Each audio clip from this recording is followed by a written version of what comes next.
Today, time to Pokemon Go to the bunkers to hide from the killer robots. This is CheckPoint.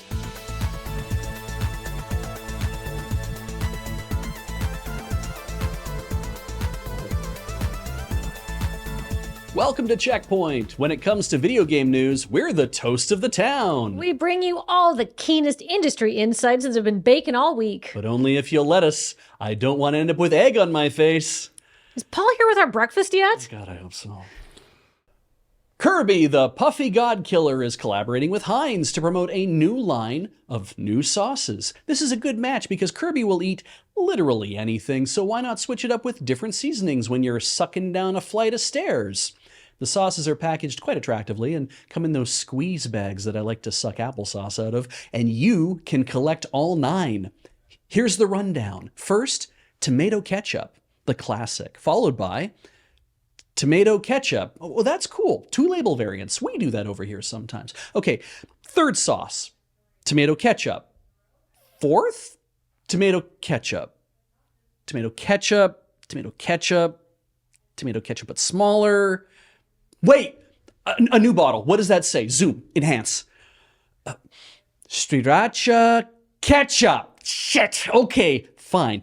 God damn it, Heinz. You make dozens of sauces in Canada. Who among us hasn't enjoyed a good 57 sauce or Cranch?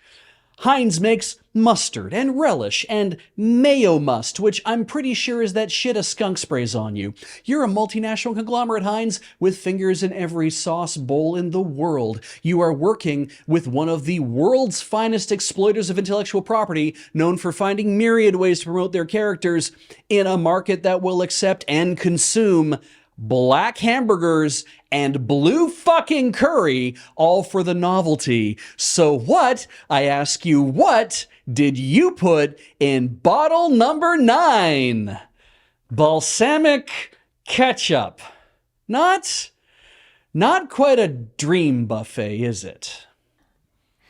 After being thrown off Twitch, demonetized on YouTube, and terminated from Game Studio Midnight Society, celebrated children's entertainer, filmographer, and message sender Guy Dr. Disrespect Beahm announced that he is moving to the right-wing streaming platform Rumble, where he's going to join Rumble's powerhouse lineup that features stars like noted sexual misconduct allegation accumulator Russell Brand.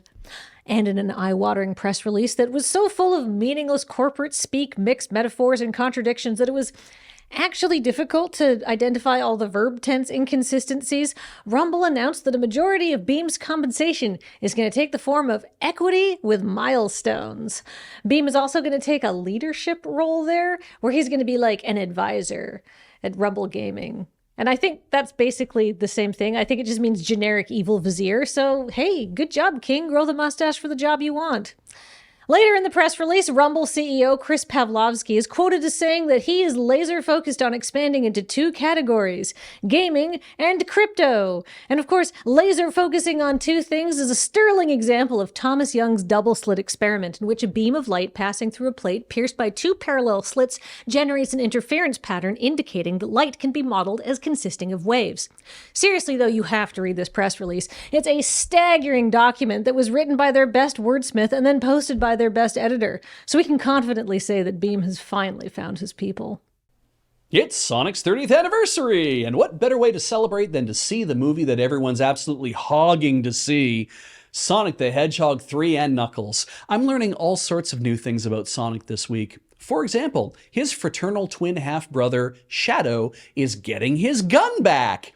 Just in the movie, though, Shadow doesn't have a gun in Sonic X Shadow Generations because Sonic team head Takashi Iizuka said Shadow is a weapon.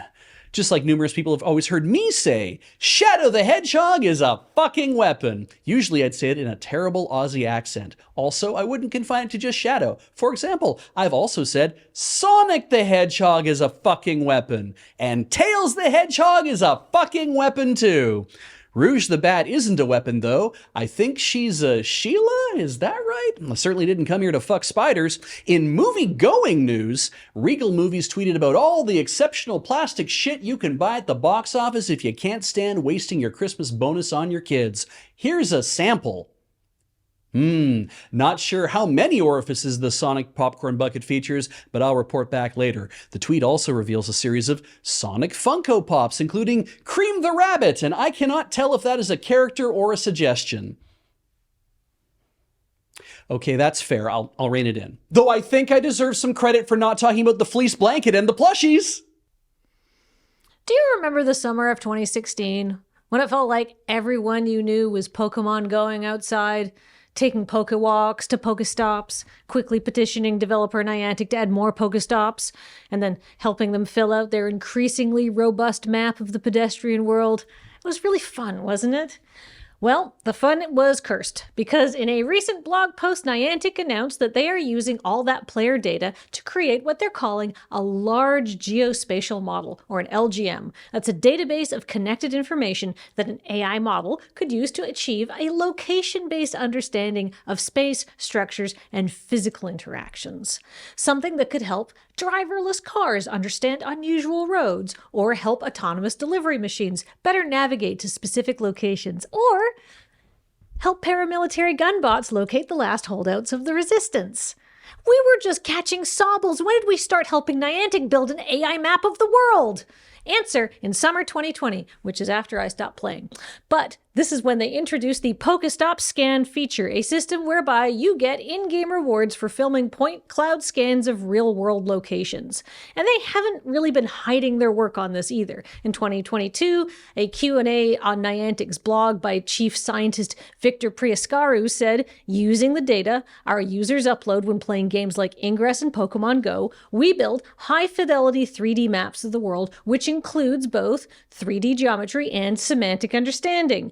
And so basically it's the same thing, only now they have AI buzzwords on top of that. And after some understandable pushback, an addendum has appeared on this blog post, which now clarifies, hey, this scanning feature, it's completely optional. People have to visit a specifically publicly accessible location and click to scan. And this is just to allow Niantic to deliver new types of AR experiences for people to enjoy. Merely walking around our games does not train an AI model. Okay, but that's like not what people's problem with this is, and I think you know that. The on-screen prompt that people agreed to when they started scanning Pokestops said, "We're developing new AR technology and we'd like to enlist your help." Because yes, I'd like to make it so Pikachu can properly hide behind my couch, not make an AI model that can give whoever owns it a shared understanding of geographic locations. And I'm not alone here. An article on Pokemon Go Hub from 2020 hypothesized all of the fun things this then new feature was going to mean for the player base. From better occlusion behind Pokestops to hiding items on the AR map for trainers to find. The list of possibilities is fairly long, is what they said. And yeah, it is so long that it ends with making a high-fidelity map of the world to sell to international militaries. Which sounds extreme, right? I know, you think Niantic wouldn't do that. But they definitely wouldn't not do that. Speaking last week at Bellingfest, Brian McClendon, Niantic's Senior Vice President of Engineering, was asked if government and militaries might buy LGM data from Niantic. I could definitely see it, McClendon said, later clarifying. If the use case is specific in military and adding amplitude to war, then that's obviously an issue. What, for the amount of zeros you want at the end? Right, so governments you're definitely going to sell it to, but military purposes, maybe that's a problem? I mean, he didn't say yes, but he also didn't say no. Like, are we just going to have to trust Niantic on this one? As a reminder, Niantic was originally founded within Google as Niantic Labs by their CEO, John Hanke. Hanke originally joined Google when his company, Keyhole Inc., was purchased by Google so they could ingest and rebrand Keyhole's marquee product, Earth, into Google Earth. Before the buyout, one of Keyhole's biggest investors was the venture capital profit In-Q-Tel. That's the investment arm of the CIA, in particular the NGA, the agency that handles geospatial intelligence for the US military. So in summation, Niantic is not squeamish about military intelligence, and Go players may have unknowingly contributed to AI mapping data, but we all got a few berries and some great balls. I'm just glad Christmas is still a month away. Still got time to shop. Black Friday is tomorrow. Oh yeah, but that's an American thing. But Sombre Vendredi is also tomorrow. Mon Dieu, les savings!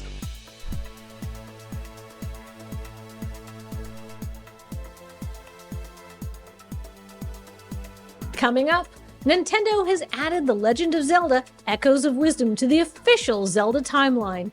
And if we don't do something about it, they'll do it again. There's so many takes of me fucking up. That might not make the... Oh, well. Well, Heather could beat me when I said fucking up. And that's when I said it the second time, too. Yeah. That's Wait true. a minute, why would she do... No, she lets you swear. I said fuck so many times. You did. Yeah. So, don't show this to your children. So, funny... Regards Sonic and Shadow, in fact, Polygon had done an article that I pulled a lot of pieces from for that whole little bit. And an interesting thing that I learned related to Shadow the Hedgehog versus Sonic X Shadow Generations is that in Shadow the Hedgehog, they wanted to make an M-rated version of the game. So the voice actor did 2 cuts of every line. Did you do a sexy cut? No, he did a cursing cut, basically. So it'd be like, Sonic, give me the fucking Chaos Emeralds. Like that kind of thing. Every line was basically had the word fuck in it somewhere. So it's like, yeah, and they ended up not going with that. And I'm just kind of like, that's too bad that didn't make it into the new games. But yeah, E for everyone, I guess. Some people just use that as part of their vocabulary, though. Yeah. Like some people just slip it in there. It's just like it's a verbal ellipsis. It's a thing that gives you a second to plan on the next thing you're about to say. Fucking And, fucking yeah. That's just common. means very. Yeah. It's just like a little dash of some pepper to throw into your sentence. Yeah, No, that one's spicy. We don't recommend children use it as a very when they're like writing. Wait until you get to high school and you can piss off all your teachers. Yeah, but did you play a game of D&D or did you fucking play a game of D&D? fucking played a Yeah, D&D. that's just, it's a little pepper on that word. Exactly, yeah. And then you get too used to the pepper, and then you need real spicy pepper. We motherfucking played some D&D. Yeah, exactly. That's the problem, is that your palate is desensitized to it, and then you're dropping the F-bomb just randomly in any sentence which you are describing something fairly mundane to maybe somebody you haven't even met or you haven't known for that long. Hey, were you like fucking crossing the street there? What did you say to me? What? Why did we start with that energy? Jesus. Hey, thanks to everybody who supports us at the Patreon, patreon.com/loadingreadyrun, and buy stuff on the store at store.loadingreadyrun.com. But also, if you back this YouTube channel, LRR Videogames, you're going to see your names after the video is over. We appreciate that you are helping us, because it does make a big difference for the lights and the food and the mortgages and all the things you help pay around here. Yeah, I appreciate you. Genuinely, thank you. Yeah. We couldn't do it without you. We always say that, but we mean it.